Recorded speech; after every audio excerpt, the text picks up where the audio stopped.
बहुत समय पहले की बात है। महाराष्ट्र के पहाड़ी इलाके में बसा एक छोटा सा शांत और सुंदर गांव था सोनपुर। चारों ओर हरे भरे खेत, आम और नीम के पेड़, कच्चे घर और बीचों बीच एक पुराना बरगद का पेड़ जिसके नीचे हर शाम गांव की पंचायत लगती थी।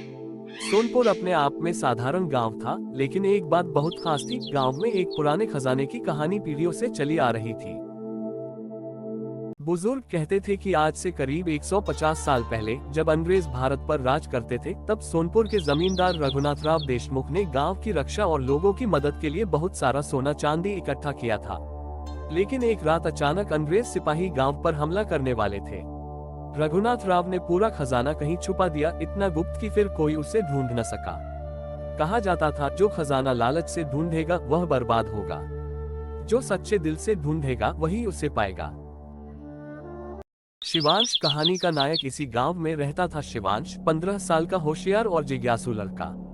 उसके पिता किसान थे और माँ घर घर सिलाई करती थी।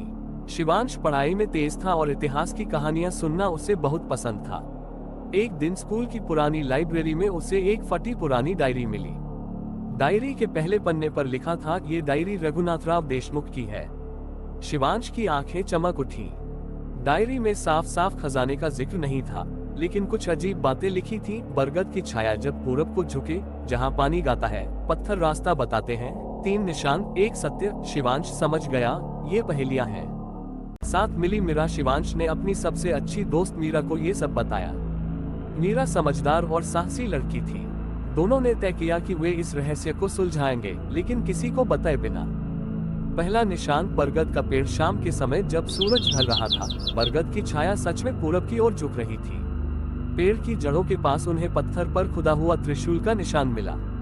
मीरा बोली, ये पहला निशान है। दूसरा निशान, गाता हुआ पानी। गांव के बाहर एक पुराना झरना था, जहां पानी पत्थरों से टकराकर अजीब सी आवाज करता था, जैसे कोई गा रहा हो।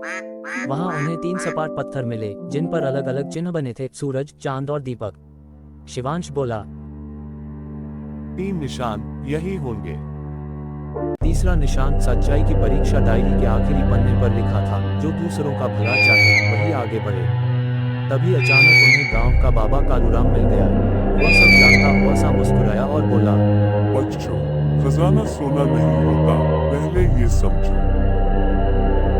गुप्त सुरंग। बाबा ने उन्हें झरने के पास एक पत्थर हटाने को कहा। नीचे एक पुरानी सुरंग निकली। डरते डरते दोनों अंदर गए। सुरंग के अंत में एक लकड़ी का बड़ा संदूक था। खजाने का सच संदूक खोला गया। उसमें सोना चांदी तो था, लेकिन साथ ही कुछ और भी था। गांव की जमीन के कागज, अनाज भंडारण की योजना, एक पत्र। उसमें लिखा था, ये खजाना गांव के लिए है, किसी एक इंसान के लिए नहीं। शिवांश और मीरा ने लालच नहीं किया। उन्होंने पूरा खजाना गांव की पंचायत को सौंप दिया। खजाने से एक स्कूल बना, कुआं गहरा किया गया, गरीबों की मदद की गई। बाबा कालूराम ने कहा, बच्चों, तुमने साबित कर दिया, ईमानदारी और एकता ही असली खजाना है।